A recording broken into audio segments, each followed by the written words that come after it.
Ok, bien. Entonces, hoy vamos a analizar uno de estos personajes que yo en lo particular, a ver, si yo lo tuviera en esta iglesia, a este hombre, seguramente no me sentiría nada cómodo con él, la verdad. ¿Por qué? Porque a mí la gente mañosa me desagrada. Y este tipo era un mañoso, de verdad, de principio a fin. A mí la gente, o sea, yo puedo tolerar que alguien me muestre cómo es y me diga las cosas en la cara aunque no me gusten. No importa. O sea, si usted va a hablar conmigo y usted se siente incómodo conmigo, dígame lo que a usted le molesta de mí, pero dígamelo de frente. ¿Okay? Yo no estoy de acuerdo con usted por esto, esto y esto. Perfecto, yo eso lo puedo respetar. Créame que en ningún momento yo me voy a sentir ofendido por eso. ¿Por qué? Porque usted me está manifestando lo que usted siente, ¿okay? Lo que usted piensa, y para mí eso es respetable. Pero alguien que dice una cosa y hace otra, no me resulta cómodo. Y esta persona de la que vamos a hablar hoy, este personaje bíblico del que vamos a hablar hoy, tenía esa mala costumbre. O sea, tenía la costumbre de engañar, de utilizar ciertas estrategias y ciertas conductas, ciertos comportamientos para conseguir lo que quería sin importar cómo o lo que esto significara. ¿Okay? Hoy vamos a hablar sobre Jacob, el que después llegó a convertirse en Israel, el padre de la nación del pueblo escogido de Dios. ¿Okay? Jacob es uno de los dos hijos mellizos de Isaac, de su matrimonio con Rebeca. ¿Okay? Quiero que entremos un poquito en este personaje para analizar algunas cosas, porque yo encuentro ciertamente las malas dinámicas que Jacob tenía. Pero detrás de esas malas dinámicas también estoy entendiendo que hay cosas que Dios está haciendo. Y si soy completamente sincero, no, aquí me pierdo. Aquí yo me pierdo donde trato de seguir cómo es que Dios concilia un comportamiento inadecuado e incorrecto con un plan y un propósito. O sea, realmente son cosas que de momento yo no alcanzo a entender. ¿Ok? Vamos a hablar un poquito acerca de Jacob. Permítame un segundo para ver porque esto no funciona.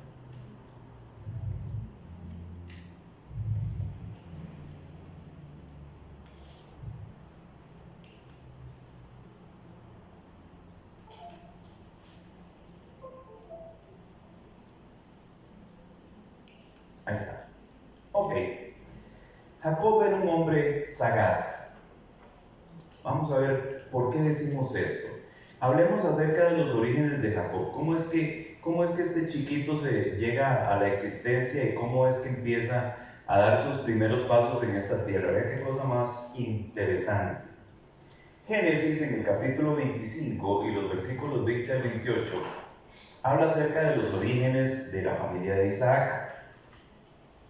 Dice, tenía Isaac 40 años, cuando tomó por mujer a Rebeca, hija de Betuel, arameo de Padán Aram, hermana de Labán arameo. Dice, y oró Isaac al Señor en favor de su mujer porque ella era estéril, y lo escuchó el Señor y Rebeca, su mujer, concibió. A ver, para que paremos aquí. Ya hemos hablado muchas veces sobre el tema de la esterilidad en esta sociedad. En la sociedad judía antigua, una mujer que no podía tener hijos no servía absolutamente para nada. Y perdón que lo diga de esa manera, pero realmente era así. ¿Ok? Porque el propósito principal de las mujeres en esta sociedad era dar a luz hijos y cuidar la casa y a su marido. Entonces una mujer que no podía tener hijos no cumplía el propósito que la sociedad le había encomendado, que le había asignado. Entonces Isaac se casa con Rebeca, Isaac se enamora de Rebeca, ¿Ok? Recordemos cómo fue que esto ocurrió. Abraham manda a su siervo a donde sus familiares para que le busque una mujer a su hijo. ¿Por qué? Porque todas las mujeres, todos los pueblos que rodeaban a Abraham en aquel momento eran pueblos paganos. Y Abraham no quería bajo ninguna circunstancia que su hijo Isaac se casara con una mujer de estas. Entonces le dice a su siervo: anda, te vas a ir a buscar a mi familia, a mis familiares allá, lejos de aquí, y le vas a conseguir una mujer a mi hijo. Entonces ahí ocurren una serie de cosas extraordinarias. Él pone una señal de que la mujer que le dé de beber agua a mis camellos, esa es, etc. Y todo esto ocurre. Al final logran hablar con el papá de Rebeca, le dicen quién es el amo de aquel siervo que estaba yendo a buscar mujer para Isaac, y el papá de Rebeca accede a que la muchacha se vaya y se case con el hijo de Abraham, que era Isaac. Pero resulta que, a pesar de que Rebeca era una mujer muy bonita y se sentía Isaac muy agradado de la escogencia que habían tenido para con él, Rebequita no podía tener hijos. Y eso era un problema, ¿verdad? Pero como Dios le había hecho una promesa a Abraham y le había dicho a Abraham que por medio de su descendencia todas las naciones de la tierra se iban a bendecir, y este tema de la esterilidad en la familia no era algo nuevo, porque Sara igual era una mujer estéril, ellos ya tenían claro que si Dios había declarado una palabra, había decretado una palabra sobre ellos, no importaba cuánta esterilidad hubiera en esa familia, la palabra se iba a cumplir, punto.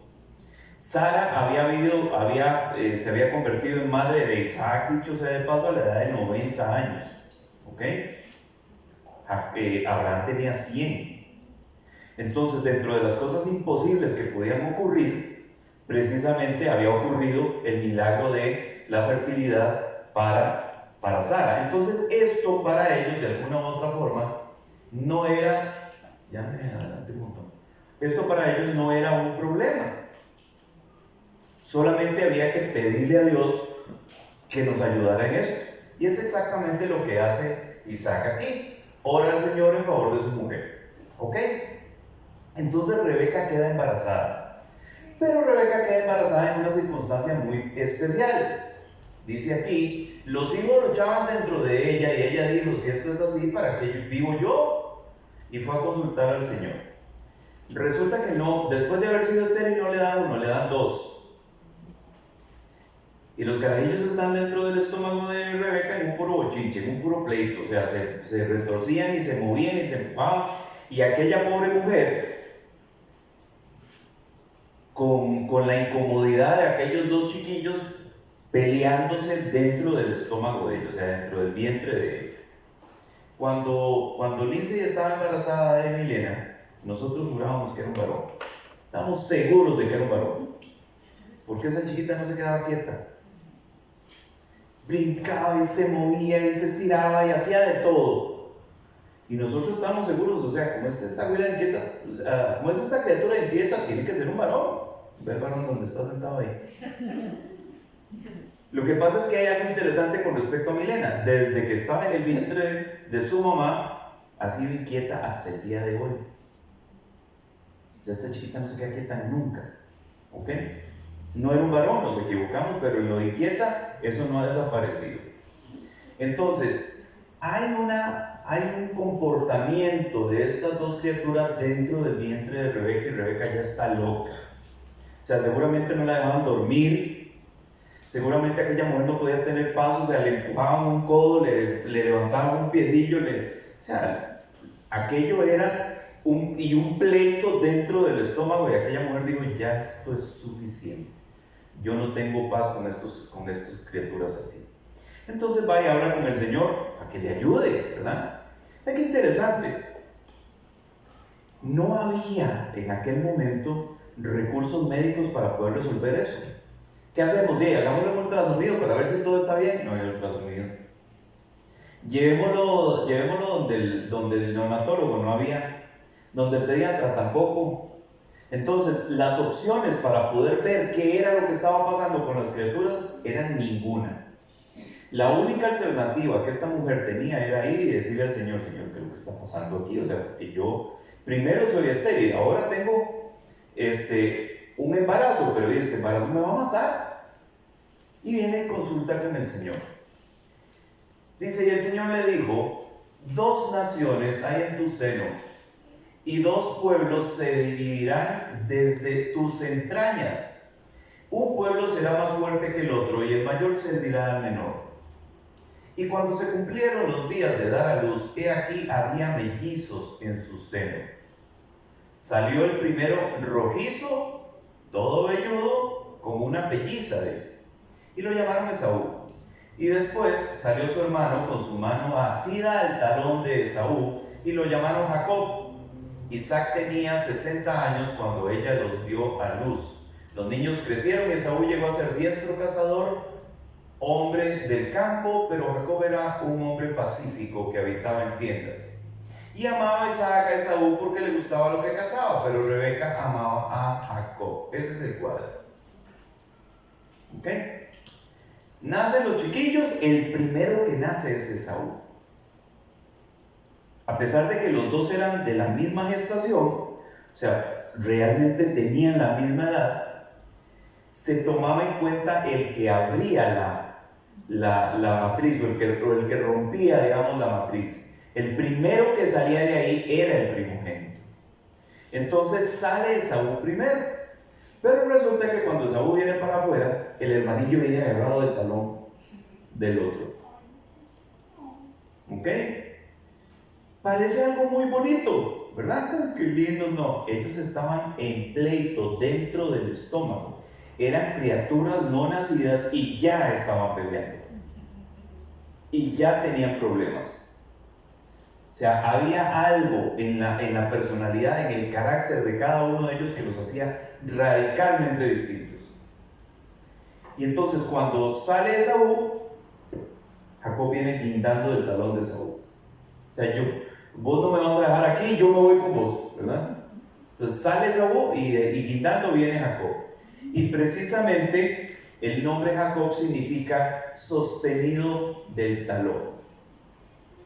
O sea, exactamente los nombres que le daban a las criaturas en aquel momento tenían que ver con algún acontecimiento, con alguna situación, en el caso de Isaac, por ejemplo, a Isaac le ponen así, e Isaac significa risa. ¿Por qué? Porque cuando le dicen a Sara que va a quedar embarazada, con 90 años, Sara empieza a reírse como una loca. Este tipo se jodió. ¿Cómo va a decir que yo, si tengo 89 años, voy a quedar embarazada? Y aquella se muere de risa. Entonces, cuando nace el chiquillo, le ponen así, risa, Isaac. Entonces, a Esaú lo quería mucho su papá. ¿Por qué? Porque era bien machín el Esaú, ¿verdad? Le gustaba la cacería, le gustaban las cosas de hombre, las armas. O sea, este sí es un legítimo hijo mío. Pero resulta que, como dicen por ahí, el Jacob no, el Jacob era un mandingo. Andaba metido debajo de las enaguas de la mano todo el tiempo. Éntonces, a Isaac le gustaba Esaú, porque claro, Esaú era el hombre, ¿verdad? El que iba de cacería y el que él podía tomarlo en su mano, como se ve aquí, por ejemplo. Vea lo que está haciendo Isaac con Esaú, enseñándole a usar un arco y una flecha, enseñándolo a cazar. Y entonces era el que se sentía más cercano a su papá. ¿Por qué? Porque Isaac se fijaba más en Esaú, se sentía más identificado, más conectado con Esaú. Y vea lo que está pasando aquí con Rebeca y Jacob. Jacob era el que lavaba los trastos y era el que le pasaba las cosas a la mamá y ordeñar las cabras. O sea, el hombre era el que estaba metido en la casa. De hecho, lo dice aquí. Dice, Esaú llegó a ser diestro cazador, hombre de campo, pero Jacob era hombre pacífico que habitaba en tiendas. O sea, el hombre no se fregaba, no se maltrataba las manitas. ¿De acuerdo? Entonces, eso ya de por sí marcaba una diferencia importante. Un favoritismo de parte del papá, una conexión especial de parte del papá con aquel Esaú con el que parecía que tenía más en común, no con Jacob. Jacob era con la mamá, para arriba y para abajo con la mamá. ¿Ok? Bien. Sin embargo, desde aquí se empieza a evidenciar, o sea, desde el nacimiento se empieza a evidenciar algo en cada uno de ellos. Tenían personalidades completamente distintas, pero, cuando habla el Señor, cuando el Señor le responde a Rebeca, le dice en el versículo 23, 2 naciones hay en tu seno, y 2 pueblos se dividirán desde tus entrañas. Un pueblo será más fuerte que el otro y el mayor servirá al menor. A ver, ¿qué ve usted cuando ve un bebé? ¿Qué ve usted? ¿Qué siente? Ternura, ¿verdad? Uno siente que se derrite, todo chiquitico, todo gordito, todo indefenso. Usted no está pensando en ese momento, usted no está visualizando nada acerca de esa persona en el futuro. O sea, usted no se lo imagina vestido, qué sé yo, de ingeniero civil. No. Usted está viendo a la criatura y está viendo ese momento tierno, indefenso, etc. Pero lo que Dios le está diciendo a Rebeca es que esos que estaban ahí iban a ser diferentes de ese momento en adelante. Ok, con ese también, para poder verlo, ya me quedé perdido yo con aquel. Ok, entonces, de una vez le dice Dios a Rebeca, Rebeca, mira, para que me entendas, esos que están en tu vientre, esos 2 son 2 naciones. Ni siquiera los has visto, ni siquiera los has conocido, pero lo que hay ahí es el principio de 2 naciones diferentes. Y el mayor va a servirle al menor. O sea, va a quedar subordinado a la autoridad de su hermano menor. Desde ahí. Yo me imagino la cabeza de Rebeca pensando cómo era que aquello iba a suceder, ¿verdad? Probablemente cuando ya nacen los gemelos, cuando ya nacen los mellizos y empieza a ver cada uno, la personalidad de cada uno de los 2, entonces Rebeca empieza a entender que definitivamente estos 2 eran diferentes. Ahora, de alguna u otra forma no se imaginaba tal vez Rebeca cómo era que Saúl iba a terminar sometido a la autoridad de Jacob. Si Jacob era un pan de Dios, ¿verdad? De esos que no matan ni una mosca. Por lo menos así parecía. ¿Ok? Pero vean que no era tan inocente el Jacob. Empieza entonces Jacob, ya conforme va creciendo, a sembrar los postes de su primogenitura. ¿Por qué digo sembrar los postes? Cuando usted está interesado en un terreno, ¿verdad? Y ya hay avanzada cierta negociación en ese terreno, y el terreno no tiene cerca, de usted va y siembra los postes. Tal vez no lo va a acercar todavía, pero por lo menos le siembra los postes, o sea, para empezar a acercar aquello que va a ser suyo. ¿Correcto? Entonces Jacob empieza a sembrar los postes de la primogenitura. ¿Cómo es esto? Vean lo que dice aquí en Génesis capítulo 25, 29 al 34. Dice: un día cuando Jacob había preparado potaje, Esaú vino del campo agotado. Y Esaú dijo a Jacob: te ruego que me des de comer un poco de ese guisado rojo, pues estoy agotado. Por eso lo llamaron Edom. A Esaú le decían Edom, porque Edom significa rojo. ¿Por qué? Porque Esaú era pelirrojo. Dice la Biblia, ahora que leímos, que era, ¿cómo se llama? Muy velludo y rojizo. O sea, era un carajillo colorado, de esos que nosotros decimos probablemente. ¿Ok?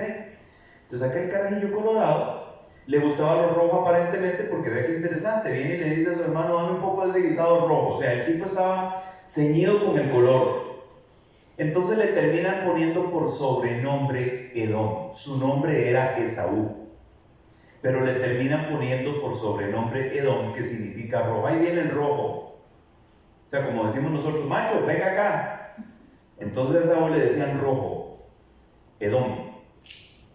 Dice aquí, pero Jacob le dijo, véndeme primero tu primogenitura. Sabe un momento, a ver. Jacob hace un guisado. Esaú viene del campo cansado y le pide a su hermano que por favor le dé de comer. Todo bien hasta ahí, ¿verdad? Y entonces Esaú le dice, tengo hambre, hermano, dame de comer de eso que estás cocinando, de eso que acabas de preparar. Y en lugar de su hermano, de manera bondadosa y considerada, porque Esaú venía del campo cansado, vea lo que hace. Véndeme primero tu primogenitura. ¿Perdón? O sea, yo me imagino la cara de Esaú diciendo, ¿cómo? Pero lo que te estoy pidiendo es un plato de comida. Y por un plato de comida, lo que le propone Jacob a su hermano es que le venda la primogenitura. Por un plato de comida. O sea, por eso les digo, si yo tuviera ese tipo aquí no me gustaría. O sea, si yo tuviera a Jacob aquí seguramente no me caería bien. Porque me parece que Jacob era alguien aprovechado. Era un oportunista. Lo que nosotros llamamos un oportunista. Entonces el tipo aprovecha la oportunidad porque ya le estaba haciendo números al tema de la primogenitura. Ahora, si nosotros pensamos que esto de esta situación en particular de la primogenitura era algo que ya Rebeca sabía, seguramente ya se lo había comentado a Jacob. Seguramente ya le había dicho, mira, cuando ustedes estaban en la panza mía, ustedes eran un pleito que, o sea, yo no tenía paz nunca. Entonces yo vengo y le pido al Señor que por favor me ayude con eso. Y el Señor lo que me responde es esto, que en mi vientre había dos naciones y que el mayor serviría al menor. O sea, el mayor es tu hermano Esaú, el menor sos vos. No sé cómo, no entiendo cómo, pero lo que Dios me dijo es que tu hermano va a quedar sometido a la autoridad tuya. Eso no sé cómo va a pasar. Entonces Jacob, con aquella idea en la cabeza, empieza probablemente a planear o a diseñar la estrategia. Entonces, ¿cómo hago yo para que esto ocurra?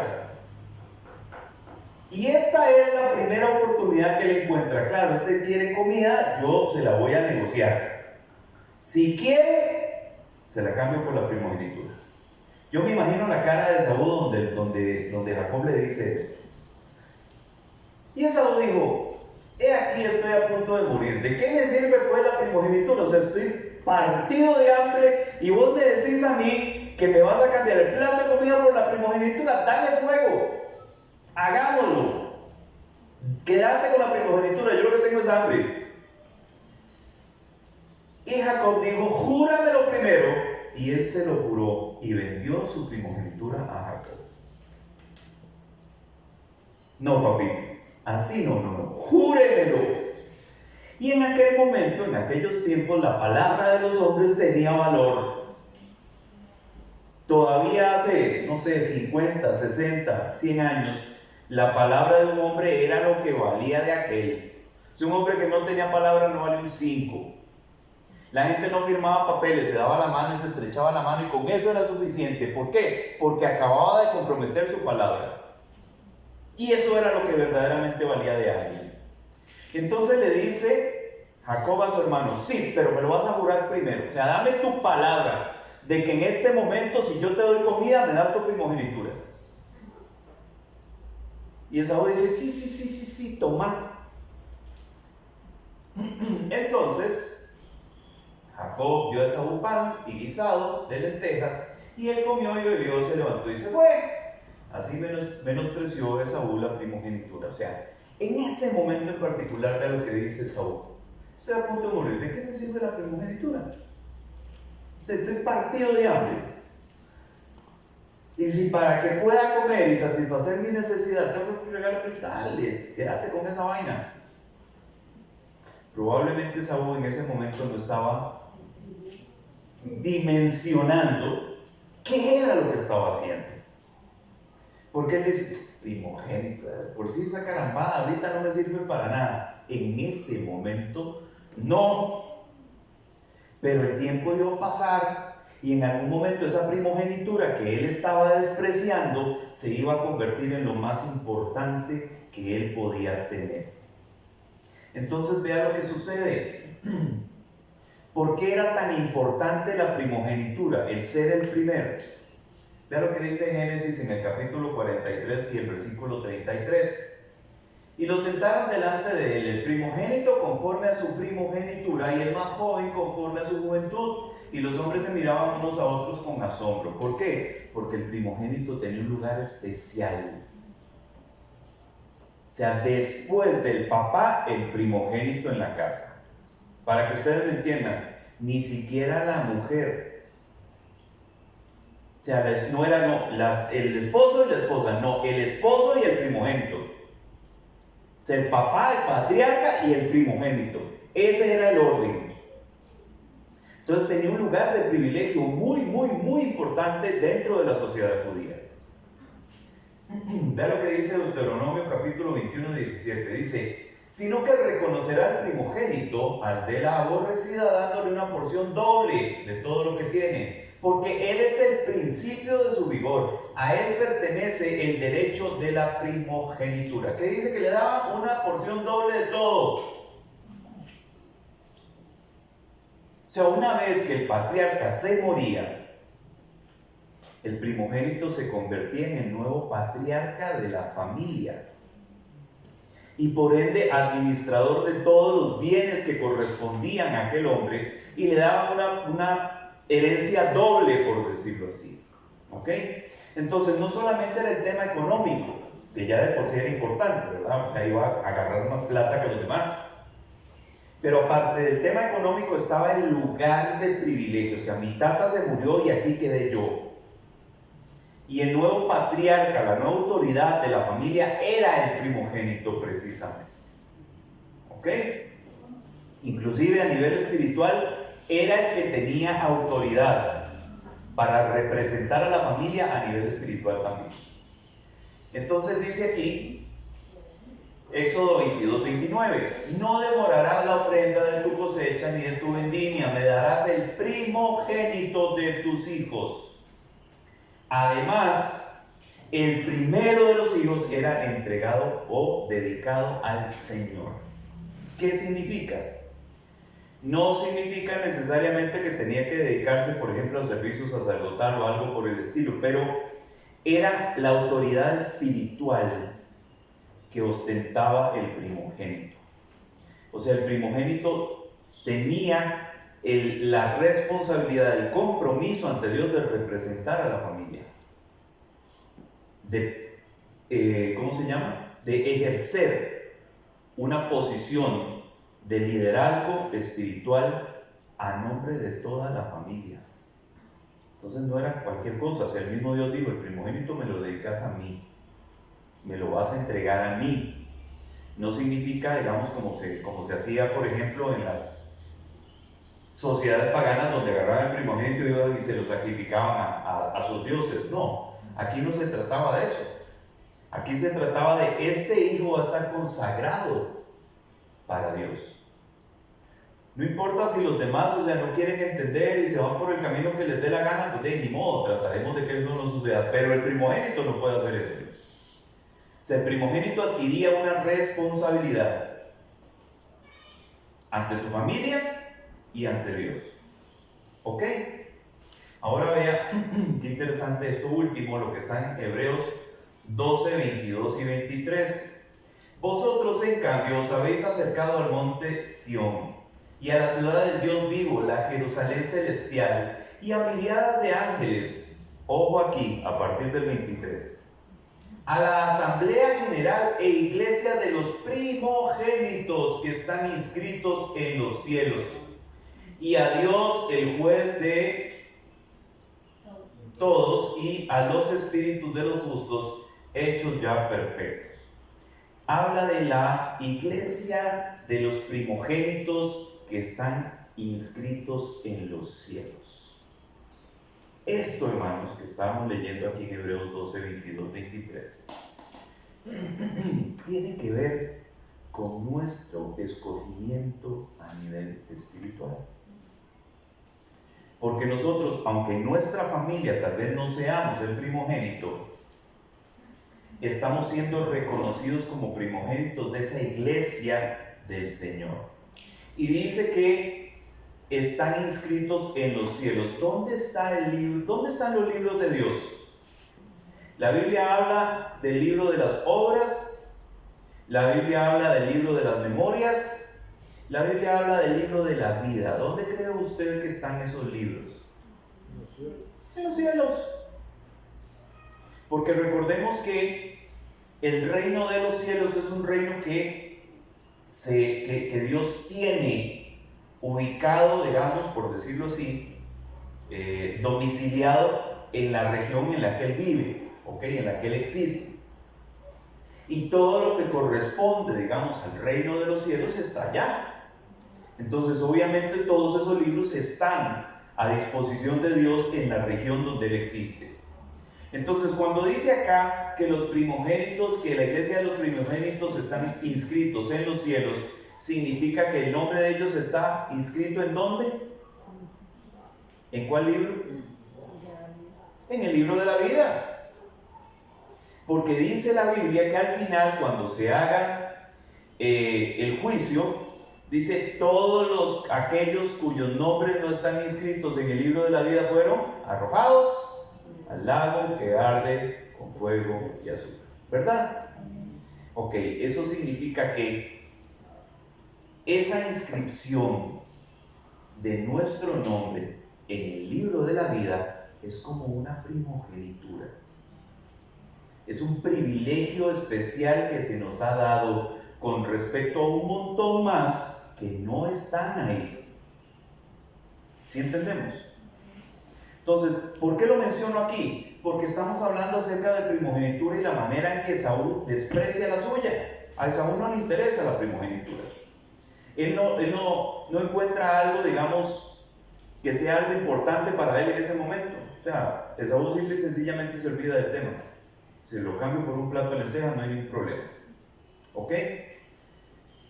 Aquí quiero hacer un paréntesis. Probablemente esto sea lo último que hablemos por hoy con respecto a este tema. Legalmente, ¿podía Esaú perder su primogenitura? ¿Podía perder? No. ¿Por qué no podía perder la primogenitura? Porque nació primero. O sea, eso nadie lo puede cambiar. Esaú nació primero, fue el primero que salió. Y eso no, nadie lo puede cambiar. Eso era así. Entonces no había forma de que Esaú pudiera perder su primogenitura o que alguien le hiciera perder su primogenitura, porque ese hecho de haber nacido primero lo convertía en el primogénito sí o sí. Pero él renuncia a su primogenitura. Y eso es otra cosa. ¿Qué significa? Que a nadie se la podía arrebatar, no nadie. Nadie a la brava le podía quitar su primogenitura. Pero él podía renunciar a su primogenitura. Y fue exactamente lo que hizo. Me interesa en este momento, no me sirve para nada, yo lo que tengo es hambre. ¿Ok? Entonces ahora le tengo una pregunta relacionada con esto. ¿Puede un hijo de Dios, un primogénito de esa iglesia que está inscrita en los cielos, perder su salvación? Puede. Porque, ojo, dice que está inscrito en los cielos. O sea, ya es un primogénito inscrito en los cielos. ¿Puede una persona en esas condiciones, en esos términos, perder su salvación? No, ¿verdad? Ok. Pero podría entregarla. Por medio de su testimonio, por medio de la vida que él pueda llevar. ¿Podría renunciar a ella? Sí. Vea usted que dice que cuando suceda la gran tribulación, ¿ok? Los seguidores de Cristo, los miembros de la iglesia, van a ser perseguidos. Y yo no sé si usted ha visto lo que sucede en países donde hay persecución. O sea, lo primero que le dicen es, renuncia a su fe o se muere. ¿Cierto? Ustedes han leído en Apocalipsis donde habla de los que les cortaron las cabezas por no renunciar a Cristo y al testimonio que tenían acerca de la fe. Ok. Entonces, ¿pudiera una persona que tal vez ya tiene su nombre inscrito en el libro de la vida renunciar a eso? Parece que sí. Y desaparecer los caminos de Dios y se vuelve el mundo. Claro. Porque inclusive la Biblia lo dice, ¿verdad? Dice que para ese ya no hay ninguna otra oportunidad de salvación. ¿Por qué? Porque de no va a venir Cristo otra vez a derramar la sangre por esta persona. O sea, ya lo hizo una vez. Y esta persona aceptó el sacrificio de salvación de Cristo. O sea, aceptó la sangre derramada del Cordero a favor suyo. Pero si ahora renuncia a eso, ya no hay más. O sea, no hay segundas oportunidades para ese. ¿Entendemos esto, hermanos? Quiero mencionarlo aquí porque creo que es muy importante. O sea, porque se dice mucho, la salvación no se pierde, sí, correcto. Estamos totalmente de acuerdo, la salvación no se pierde, nadie te la puede arrebatar, pero vos podés renunciar a ella. Exactamente de la misma forma que Esaú renunció a su primogenitura. Nadie te la va a quitar, pero vos podés renunciar a ella. A Esaú nadie le podía quitar su primogenitura, pero él renunció a ella. Y perdió el privilegio del primogénito.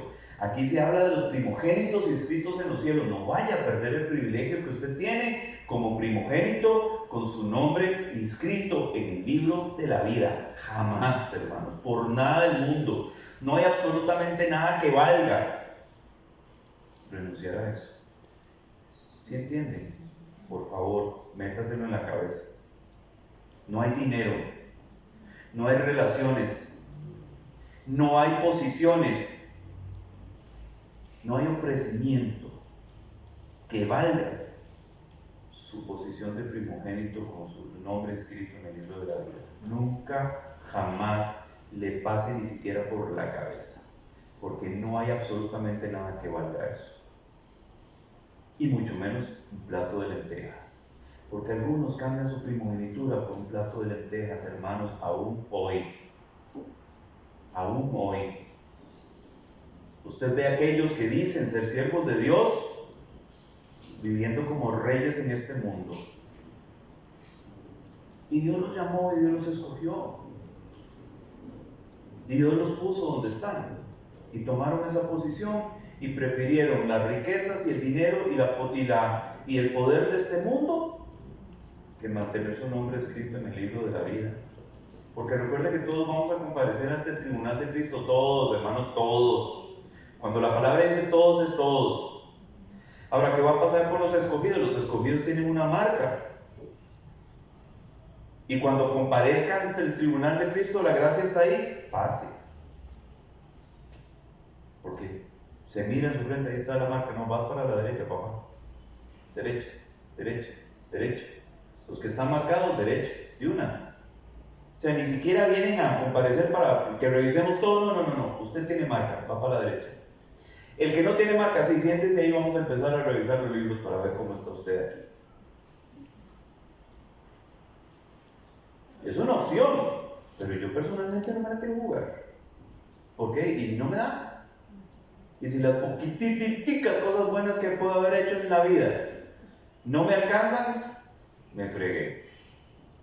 ¿Sí entendemos? Por eso es que la gracia es tan valiosa. Porque la gracia cubre todo. Absolutamente todo. O sea, no hay una sola cosa que la gracia no pueda cubrir. No hay un solo pecado, no hay una sola maldad que nosotros hayamos cometido que no pueda ser cubierta por esa gracia.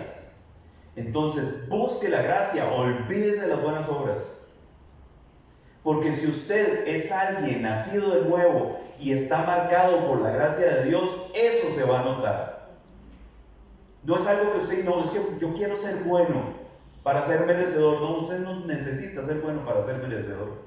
La gracia de Dios lo hace justo.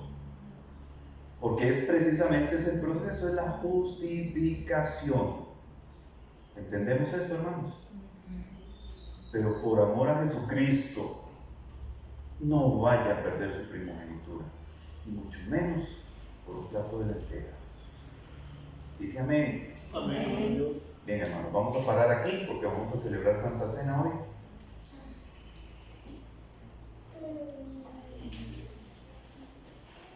Regálame la Biblia que está ahí.